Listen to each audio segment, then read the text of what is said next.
అందరికీ నమస్కారం అండి. ఆంధ్రప్రదేశ్ రాష్ట్రంలో ఇళ్ల స్థలాల మార్కెట్ విలువ ఆధారంగా వ్యవసాయ భూములకు పరిహారం పొందడానికి సంబంధించి హైకోర్టు సంచలన తీర్పు అయితే వెలువరించడం జరిగింది. ఈ వీడియోలో వీటి గురించి పూర్తి వివరాలు అయితే తెలుసుకుందాం. సో ఇటువంటి తాజా మరియు జెన్యూన్ అప్డేట్స్ కోసం ఛానల్ని సబ్స్క్రైబ్ చేసుకోండి. వీడియోని ఒక లైక్ చేసి మీ ఫ్రెండ్స్ అండ్ ఫ్యామిలీ మెంబర్స్తో వీడియోని అయితే షేర్ చేసుకోండి. ఇళ్ల స్థలాల మార్కెట్ విలువ ఆధారంగా వ్యవసాయ భూములకు పరిహారం పొందలేరు అని చెప్పేసి హైకోర్టు స్పష్టం చేసింది. ఇళ్ల స్థలాలకు ఉన్న మార్కెట్ విలువను ఆధారంగా చేసుకుని వ్యవసాయ భూములకు పరిహారం పొందలేరని హైకోర్టు స్పష్టం చేసింది.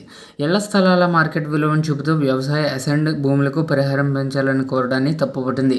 భూమిని స్వాధీనం చేసుకునే సమయానికి మార్కెట్ విలువ ప్రకారంగా పరిహారం పొందవచ్చని, ఏళ్లు గడిచాక మార్కెట్ విలువను కారణంగా చూపుతూ పరిహారం పెంచాలని కోరలేరని తెలిపింది. 2008లో వెనక్కి తీసుకున్న భూములకు 2010 నాటి మార్కెట్ విలువలను ప్రామాణికంగా తీసుకోలేమని స్పష్టం చేసింది. పిటిషనర్ల భూములను తిరిగి స్వాధీనం చేసుకున్నందుకు ప్రభుత్వం న్యాయమైన పరిహారం చెల్లించిందని గుర్తు చేసింది.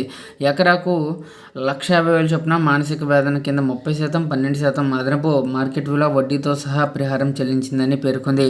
ప్రభుత్వం చెల్లించిన పరిహార చెల్లింపులను సంబంధిస్తూ కడప కోర్టు ఇచ్చిన ఉత్తర్వులు సరైనవేనని పేర్కొంది. ఇక కడప కోర్టు తీర్పును సవాలు చేసిన అప్పీళ్లను కొట్టివేసింది. హైకోర్టు న్యాయమూర్తులు జస్టిస్ రఘునాథ్ తిలహారి, జస్టిస్ కొంచెం మహేశ్వరరావుతో కూడిన ధర్మాసనం ఇటీవల ఈ మేరకు తీర్పిచ్చింది. వైఎస్ఆర్ కడప జిల్లా సీకే దీన్ని పరిధిలోని సర్వే నంబర్ 846/12లో కాజిం సాహెబ్, గుంట్లూరు పీరంల పూర్వీకులకు 2002లో అధికారులు డీకేటీ పట్టా మంజూరు చేశారండి. బలహీన వర్గాల ఇళ్ల స్థలాల కోసం 2004లో ప్రభుత్వం ఆ భూములను తిరిగి స్వాధీనం చేసుకునేందుకు ఉత్తర్వులు కూడా ఇచ్చింది.